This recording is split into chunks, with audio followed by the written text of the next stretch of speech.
முருகன் துணை. அதாவதுங்க, ஒரு மனிதனை ஒரு மனுஷனை ஒரு மனுஷனை நல்ல மனிதன் அப்படின்னு சொல்கிறதுக்கு பணங்காசெல்லாம் இல்லைங்க. பணங்காசோ படிப்போ அதெல்லாம் எதுவுமே கிடையாதுங்க. என்னங்க, ஒரு நல்ல மனுஷன் இவர் பாருங்க, போகிறாரு பாருங்க, ரொம்ப நல்ல மனுஷனுங்க, நல்ல பண்புள்ளவருங்க. என்னங்க அப்படின்னு சொல்கிறதுக்கு என்ன அடிப்படை என்ன வேணும்னா, நல்ல நல்ல மனிதமான பேச்சு.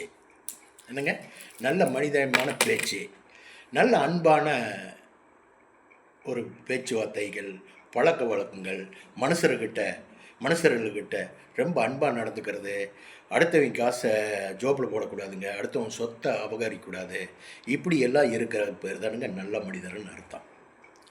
நல்ல மனுஷனுன்னா வர்றவங்கக்கிட்ட ரொம்ப அன்பாகவும் பாசமாகவும் பாச உணர்வோட அவங்களுடைய நிலைமை என்ன, நம்மக்கிட்ட வர்றாங்கன்னா அவங்களோட சிச்சுவேஷன் என்னன்னு தெரிஞ்சு அவங்ககிட்ட மூவ் பண்ணுங்க. அதுதாங்க மனிதனுக்கு அழகு. என்னங்க, பண்பாக இருக்கணுங்க. படிப்பை இறைவன், நீங்கள் கஷ்டப்பட்டு படித்து இறைவன் துணையோடு படிச்சிங்க இல்லைங்களா? அந்த படிப்பை வச்சுட்டு அந்த படிக்கிற ஒரே தகுதி தான் உங்கள்கிட்ட இருக்குது. வேறு என்ன தகுதி உங்கள்கிட்ட இருக்குது சொல்லுங்கள் பார்க்கலாம்.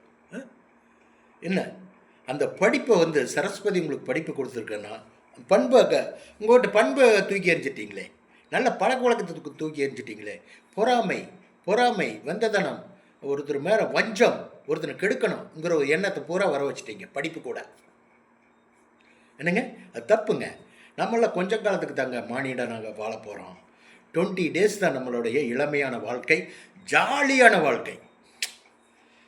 எல்லா விஷயத்துலையுமே ஜாலியாக இளமையாக அனுபவித்து ஜாலியாக இருக்கிறதனுடைய வாழ்க்கை ஒன்லி 20 years தான். என்னங்க, எப்படி நான் சொல்லட்டுங்களா? எப்படி 20 years தான் நம்மளுடைய வாழ்க்கை. அதுக்குள்ளே நல்லபடியாக இருந்து, நல்ல பண்போடு இருந்து, நல்ல ஒரு மனிதனாக இருந்து, என்னங்க இவர் நல்ல மனிதர், அருமையான ஆள், தங்கமான மனுஷன் அப்படின்னு பேர் எடுக்கணுங்க.